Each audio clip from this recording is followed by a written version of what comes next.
നമ്മുടെ ഓൺലൈൻ ക്ലാസ്സുകളൊക്കെ തുടങ്ങി നമ്മുടെ പാഠപുസ്തകത്തിലേക്ക് ഇപ്പൊ കടന്നു.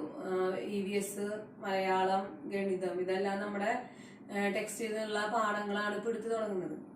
അപ്പൊ ഞാൻ ഇന്നിവിടെ പരിസര പഠനം 1ാം പാഠമാണ് എടുക്കുന്നത്. വയലും വനവും എന്നുള്ള യൂണിറ്റാണ് എടുക്കുന്നത്. അതിലെ നമ്മൾ ഓൺലൈൻ ക്ലാസ് കണ്ടന്റ് ബേസിലാണ് എടുക്കുന്നത്. അതായത് എല്ലാതും അതിൽ പറഞ്ഞ കാര്യങ്ങൾ വീണ്ടും ഞാൻ പറയുന്നില്ല. ചിലത് ഒന്നുകൂടി വിശദീകരിക്കേണ്ടത് മാത്രം, ബുദ്ധിമുട്ട് തോന്നിയ ഭാഗം മാത്രം, ചില കുട്ടികൾക്ക് മനസ്സിലായില്ല എന്ന് പറഞ്ഞ ഭാഗം മാത്രമാണ് ഞാനിപ്പോ ഇവിടെ പറയുന്നത്. അതായത് ആ ക്ലാസ്സിൽ എന്തൊക്കെയാ പറഞ്ഞത് നിങ്ങൾക്ക് ഓർമ്മയുണ്ടോ? ഏതൊക്കെയാ പറഞ്ഞത്? അതായത് കരയിൽ ജീവിക്കുന്ന ജീവികള്, ജലത്തിൽ ജീവിക്കുന്ന ജീവികള്, കരയിലും ജലത്തിലും ജീവിക്കുന്ന ജീവികൾ, ഇങ്ങനെ 3 വിഭാഗത്തിലുള്ള ജീവികളാണ് ആ ക്ലാസ്സിൽ പറഞ്ഞത്. അപ്പൊ കരയിൽ ജീവിക്കുന്ന ജീവികൾ ധാരാളം ഉണ്ട്, നിങ്ങൾക്ക് അറിയാം. നിങ്ങൾ ലിസ്റ്റ് ചെയ്തത് വാട്സപ്പിലൊക്കെ കണ്ടു. അപ്പൊ നിങ്ങൾക്ക് അതിനെ പറ്റിയിട്ട് നല്ല ധാരണയുണ്ട്. ഇനി ജലത്തിൽ ജീവിക്കുന്ന ജീവികളായാലും ഇഷ്ടം പോലെ ഉണ്ട്. കടൽ കുതിര, പലതരം മത്സ്യങ്ങള്, അങ്ങനെ പലതരം ജീവികൾ ജലത്തിൽ ജീവിക്കുന്നതും ഉണ്ട്. ഇനി കൂടുതലായിട്ട് ഇവിടെ ഇപ്പൊ ഞാൻ കൂടുതലായിട്ട് പറയുന്നത് ഈ കരയിലും ജലത്തിലും ജീവിക്കുന്ന ജീവികളെ കുറിച്ചാണ്. ഏത് ജീവികളെ കുറിച്ചാണ്? കരയിലും ജലത്തിലും ജീവിക്കുന്ന ജീവികൾ. അപ്പൊ അതിൽ നിങ്ങൾ എന്തൊക്കെയാ ലിസ്റ്റ് ചെയ്തിട്ടുണ്ടായിരുന്നെ? അപ്പൊ ഏതൊക്കെയാണ് കരയിലും വെള്ളത്തിലും ജീവിക്കുന്ന ജീവികൾ? ഏതൊക്കെയാണ് നമുക്കൊന്ന് ലിസ്റ്റ് ചെയ്യാം. ഏതൊക്കെയാണ്? താറാവ്, അതായത് ഡക്ക്, പിന്നെ തവള, ഫ്രോഗ്, മുതല, ക്രോക്കഡൈൽ. പിന്നെ ഏതൊക്കെയാ ലിസ്റ്റ് ചെയ്തത്? ആമ,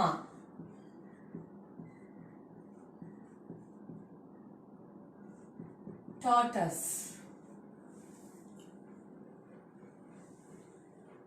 പിന്നെ ചൊറിത്തവള. ടീച്ചർ ആ ക്ലാസ്സിൽ പറഞ്ഞ പോലെ ചൊറിത്തവള, ടോൺ. പിന്നെ ഏതൊക്കെ ലിസ്റ്റ് ചെയ്യാം നമുക്ക്? നീർനായ, കടൽനായ, സീൽ,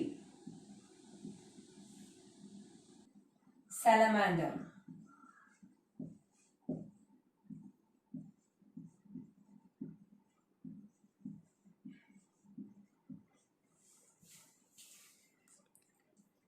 ഇനി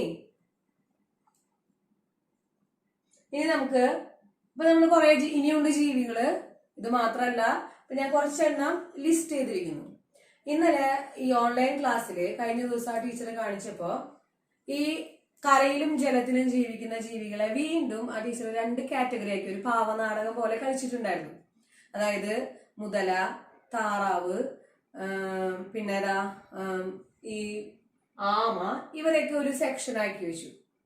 അപ്പൊ ഞങ്ങളുടെ ഗ്രൂപ്പില് ഇവരൊക്കെയാണ് തവള, ചൊറുത്തവള, സാലമാൻഡർ, ഇതൊക്കെ ഞങ്ങളുടെ ഗ്രൂപ്പിലെ പെട്ടവരാണ്. ഇവർ 2 പേര് 2 വിഭാഗമായിട്ട് നിൽക്കുന്ന ഒരു പാവനാടകം പോലെ ഓൺലൈനിൽ കാണിച്ചിട്ടുണ്ടായിരുന്നു, ക്ലാസ്സിൽ കാണിച്ചിട്ടുണ്ടായിരുന്നു. അതെന്തുകൊണ്ടാണെന്ന് നിങ്ങൾക്ക് മനസ്സിലായോ? അപ്പൊ നമ്മൾ കരയിലും ജലത്തിലും ജീവിക്കുന്ന ജീവികളെ ലിസ്റ്റ് ചെയ്തേല് നമ്മൾ ഇതിനെ വീണ്ടും ഒന്ന് തിരിക്കുകയാണ്. അപ്പൊ നമ്മളിവിടെ കരയിലും ജലത്തിലും ജീവിക്കാൻ കഴിയുന്ന ജീവികൾ ലിസ്റ്റ് ചെയ്തു. ഇത് പൂർണ്ണമെന്നല്ല ലിസ്റ്റ്, നിങ്ങൾക്ക് ഇനിയും കണ്ടെത്താൻ പറ്റും. പെൻഗ്വിൻ, പിന്നെ ഇതിൽ ഏതൊക്കെയാണ് പെടാത്തത് നോക്കുക, കണ്ടെത്താം. ഇനിയുണ്ട് ഇഷ്ടം പോലെ ജീവികൾ. ഞാൻ കുറച്ച് ലിസ്റ്റ് ചെയ്തേ ഉള്ളൂ. അപ്പൊ ഈ ജീവികളെ പൊതുവായിട്ട് പറയുന്ന ഒരു പേരുണ്ട്. അതായത് കരയിലും ജലത്തിലും യഥേഷ്ടം ജീവിക്കാൻ കഴിയുന്ന ജീവികളെ പറയുന്ന ഒരു പേരുണ്ട്. എന്താ അത്? ഉഭയ ജീവികൾ, അല്ലെങ്കിൽ ആംഫീബിയസ്, ഉഭയ ജീവികൾ, or amphibians.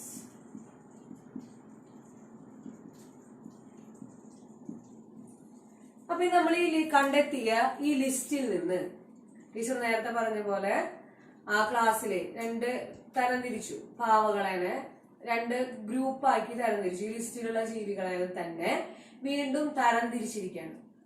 അത് ചില സവിശേഷതകളുടെ അടിസ്ഥാനത്തിലാണ് തരംതിരിച്ചിരിക്കുന്നത്. എന്ത് സവിശേഷതകളിലായിരിക്കും? ഇപ്പൊ ഇതിനെ നോക്കിയ ലിസ്റ്റ് നോക്കിയ താറാവ്. തവള, മുതല, ആമ, ഇങ്ങനെ കുറച്ച് പേരുണ്ട്.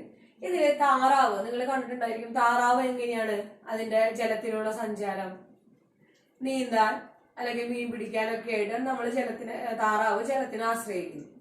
പക്ഷെ ശ്വാസം പിടിച്ച് അല്ലെങ്കിൽ ഉളിയിട്ട് പോയി കുറെ നേരം അതിനുള്ളിൽ ശ്വസിക്കാനുള്ള ഒരു കഴിവ് താറാവിന് ഇല്ല.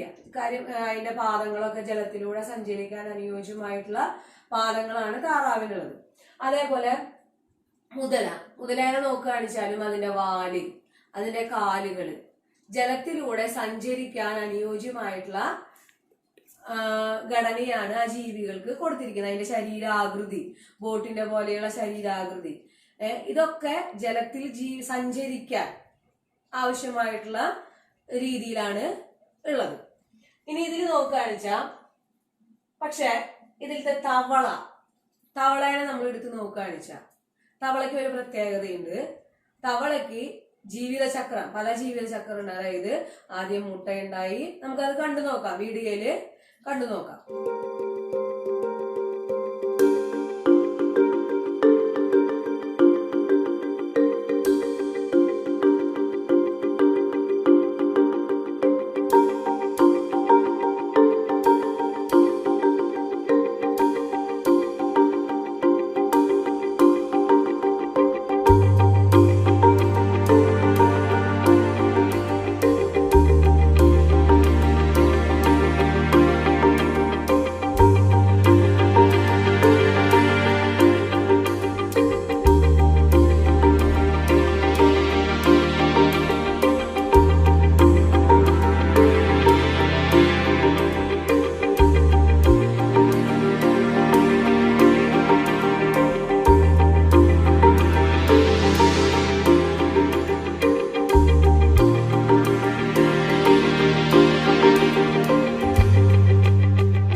എന്തൊക്കെയാ വരിക?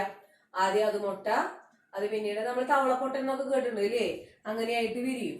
ഈ സമയത്തൊക്കെ ഇത് വെള്ളത്തിലാണ്, മീനിന്റെ പോലെ, നമുക്ക് മീൻ കുഞ്ഞുങ്ങളെ കാണുന്ന പോലെയാണ് തോന്നുന്നത്. അതിനുശേഷമാണ് അതിന്റെ പിൻകാലുകൾ പുറത്തേക്ക് വരിക. ഈ സമയത്ത് ഇത് വെള്ളത്തിലുള്ള ഓക്സിജൻ ആണ് ശ്വസിക്കുക. നമുക്കറിയാം ഏതൊരു ജീവിയായാലും മനുഷ്യനുൾപ്പെടെ ഏതൊരു ജീവിക്കും ജീവിക്കണമെങ്കിൽ എന്ത് വേണം? ഓക്സിജൻ വേണം. ഇതില്ലാതെ ഒരു ജീവിക്കും നിലനിൽപ്പില്ല. അപ്പൊ തവള ഈ സമയത്ത്, അതായത് ഈ മത്സ്യത്തിന്റെ ആകൃതിയിലൊക്കെ ഇരിക്കുന്ന ഈ തവളപ്പൊട്ടൻ എന്നൊക്കെ പറയുന്ന സമയത്ത് ജലത്തിലുള്ള ഓക്സിജൻ ആണ് ശ്വസിക്കുന്നത്. ഇപ്പൊ മനുഷ്യരെങ്ങനെയാ? നമ്മൾ മൂക്ക് ഉപയോഗിച്ച് നമ്മൾ ഈ അന്തരീക്ഷത്തിലുള്ള ഓക്സിജൻ നമ്മൾ വലിച്ചെടുക്കുന്നു.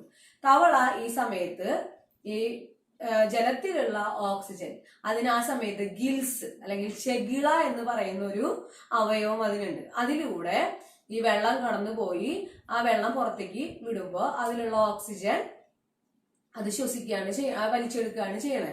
ഇപ്പൊ അമ്മമാരൊരു കാര്യം ചെയ്യാ, ഇനി തൊട്ട് മീൻ നന്നാക്കുമ്പോ ഒന്ന് കാണിച്ചു കൊടുക്കുക, മീനിന്റെ ചെകിള എങ്ങനെയാണെന്ന് കാണിച്ചു കൊടുക്കുക. കുറെ പേര് കണ്ടിട്ടൊക്കെ ഉണ്ടായിരിക്കും. ഇനി കാണാത്തവരുണ്ടെങ്കിൽ ഇനി അത് ശ്രദ്ധിക്കുക. അമ്മമാര് ഇത് കാണുന്നുണ്ടാവില്ലേ, മീൻ നന്നാക്കുമ്പോ അതിന്റെ ചെകിള കാണിച്ചു കൊടുക്കാൻ പറ്റുമെങ്കിൽ അതിന്റെ ആകൃതി ഇതൊക്കെ നമ്മൾ ഇനി വലിയ സ്കൂളുകളിലും ക്ലാസ്സുകളിലൊക്കെ പഠിക്കാനുള്ളതാണ്.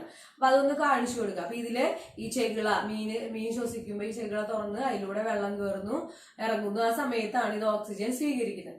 ഇതേപോലെയാണ് ഇതേ സവിശേഷത തവളയ്ക്ക് ഈ ജലത്തിലായിരിക്കുമ്പോ ഉണ്ടായിരിക്കും. അതിനുശേഷം പിന്നീട് അത് പിൻകാലുകൾ ആദ്യം വരും. അതിനുശേഷം നിങ്ങൾ ആ വീഡിയോയിൽ കണ്ടിട്ടുണ്ടാവും, മുൻകാലുകൾ വരുന്നു.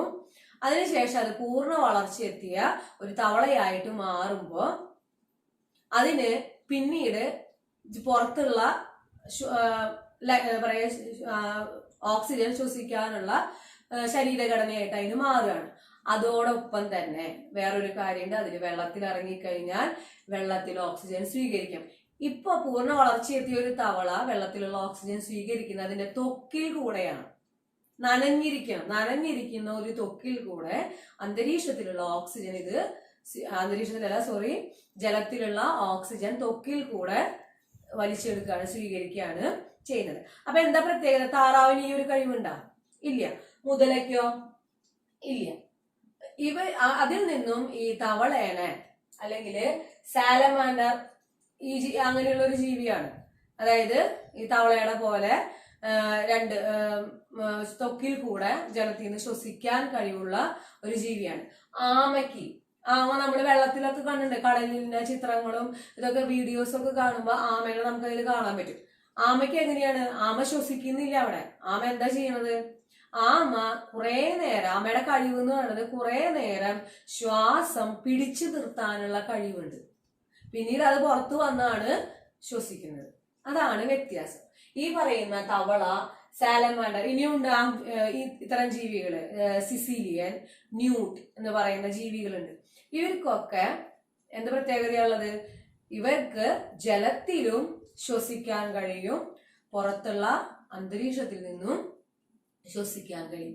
അതാണ് ഈ താറാവിൽ നിന്നും മുതലയിൽ നിന്നും ആമയിൽ നിന്നും നീർനായിൽ നിന്നൊക്കെ ഇവയെ വ്യത്യസ്തമാക്കുന്നത്. ഇപ്പൊ പെൻഗ്വിൻ നമ്മൾ കണ്ടിട്ടുണ്ടാവും, ഇതിന്റെ വീഡിയോസ് ഒക്കെ കാണുമ്പോൾ പെൻഗ്വിൻ വെള്ളത്തിൽ കൂടെ പോകുന്നതൊക്കെ കണ്ടിട്ടുണ്ടായിരിക്കും. പക്ഷെ പെൻഗ്വിന് അടിയില് പോയി കഴിഞ്ഞാൽ വെള്ളത്തിന്റെ അടിയിൽ നിന്ന് ശ്വസിക്കാനുള്ള കഴിവില്ല. അത് പുറത്ത് അത്രയും നേരം ശ്വാസം പിടിച്ച് നിൽക്കുകയാണ് ചെയ്യുന്നത്. പുറത്തുള്ള അന്തരീക്ഷ വായുവിലെ ഓക്സിജൻ വലിച്ചെടുക്കാനുള്ള കഴിവാണ് ആർക്കുള്ളത്? ഈ പെൻഗ്വിനൊക്കെയുള്ളത്. അപ്പൊ താറാവും അതേപോലെ മുതല, ആമ, നീർനായ, ഇതിനൊക്കെ എന്ത് കഴിവാണുള്ളത്? കുറെ നേരം ശ്വാസം പിടിച്ചു നിർത്തുക. അല്ലാതെ വെള്ളത്തിനടിയിൽ പോയിട്ട് ശ്വസിച്ച് എത്ര നാൾ വേണമെങ്കിലും ജീവിക്കാനുള്ള കഴിവെന്നല്ല പറയുന്നത്. തവളയ്ക്കും ഈ ചൊറിത്തവള, സാലമാൻഡർ, നേരത്തെ പറഞ്ഞ പോലെ സിസിലിയൻ, ന്യൂട്ട്, ഈ ജീവികൾക്ക് വെള്ളത്തിനടിയിൽ നിന്നും ശ്വസിക്കാൻ പറ്റും. അതിന്റെ ത്വക്കിൽ കൂടെ ഓക്സിജനെ സ്വീകരിക്കാനുള്ള പ്രത്യേകത അതിന്റെ ശരീരത്തിന് ഉണ്ട്. മറ്റുള്ള ജീവികളിൽ നിന്ന്, മറ്റുള്ള കരയിലും ജലത്തിലും ജീവിക്കുന്ന ജീവികളിൽ നിന്നും ഇവയെ വ്യത്യസ്തമാക്കുന്നത് ഈ കാരണങ്ങളാണ്. അതാണ് ആ ഓൺലൈൻ ടീച്ചർ പാവനാടകത്തിൽ കാണിച്ചത്, 2 ഗ്രൂപ്പാക്കിയത്. ഇതിനെ തന്നെ 2 ഗ്രൂപ്പാക്കിയതിന്റെ കാരണം ഇപ്പൊ എല്ലാവർക്കും മനസ്സിലായെന്ന് വിചാരിക്കുന്നു. മനസ്സിലായില്ലേ? ഇതാണ് വെള്ളത്തിലും കരയിലും ഒരുപോലെ. വെള്ളത്തിലാണിച്ചുണ്ടെങ്കിൽ ത്വക്കിൽ കൂടി ശ്വസിക്കുന്നു, കരയിലാണിച്ചാൽ അതിന്റെ മറ്റേ ശ്വസനാവയവത്തിൽ കൂടെ അത് ശ്വസിക്കുന്നു. ഇതാണ് ഇവയെ മറ്റുള്ള ഗ്രൂപ്പിൽ നിന്നും വ്യത്യസ്തമാക്കുന്നത്. അപ്പൊ ഏതൊക്കെയാ? ആ ജീവികളെ മാത്രം നമുക്കൊന്ന് ലിസ്റ്റ് ചെയ്ത് നോക്കിയാലോ. അപ്പൊ നമുക്ക് കരയിലും വെള്ളത്തിലും ഒരുപോലെ ശ്വസിക്കാൻ കഴിയുന്ന ജീവികളെ നമുക്കൊന്ന് ലിസ്റ്റ് ചെയ്യാം. ഏതൊക്കെയാന്ന് പറഞ്ഞേ. തവള, ഫ്രോഗ്. പിന്നെന്താ? തവളയുടെ വിഭാഗത്തിൽ പെട്ടത് തന്നെയാണ് ചൊറിത്തവള, അതായത് ടോൺ. പിന്നെ വരുന്നതാണ് സാലമാൻഡർ.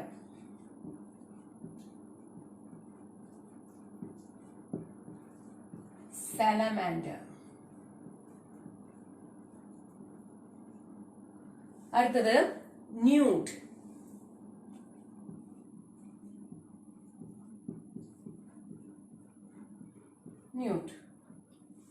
ഇനി വരുന്നതാണ് സിസിലിയൻ.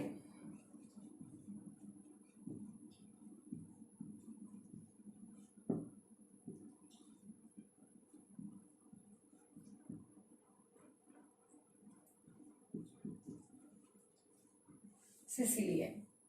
അപ്പൊ ഇതെല്ലാം തവളയുടെ പറഞ്ഞതുപോലെ തന്നെ ജലത്തിലും കരയിലും ഒരുപോലെ ശ്വസിക്കാൻ, ജലത്തിലാണിച്ചാൽ ത്വക്കിൽ കൂടെ ഓക്സിജൻ സ്വീകരിക്കാൻ കഴിവുള്ളതാണ് ഇതിന്. അപ്പൊ തവളയും ചൊരുത്തവളയും ഏകദേശം തവളയുടെ വിഭാഗത്തിൽപ്പെട്ടത് തന്നെയാണ് ഈ ചൊരുത്തവള എന്ന് പറയുന്നത്, ടോഡ് എന്ന് പറയുന്നത്. ഇനി സലമാൻഡറിന്റെ ചിത്രം അതാ നോക്കുക.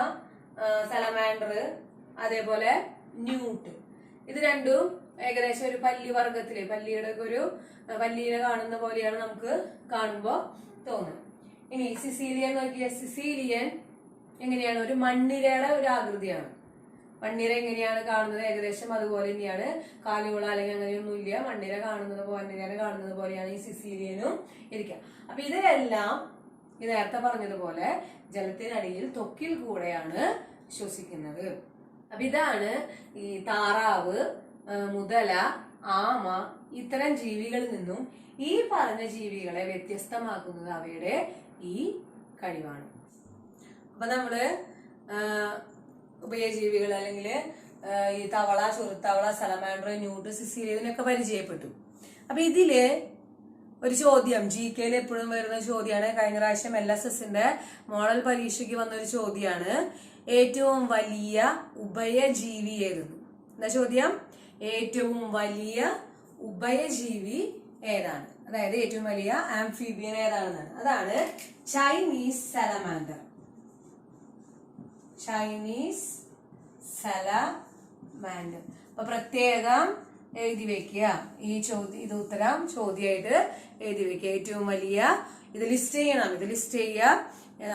അതിനുശേഷം എഴുതേണ്ട ചോദ്യമാണ് ഏറ്റവും വലിയ ഉഭയജീവി. GK ക്വസ്റ്റ്യൻ ആയിട്ട് വരുന്നതാണ്. ഉത്തരം എന്താണ്? Chinese salamander. അപ്പൊ അത് മറക്കരുത്.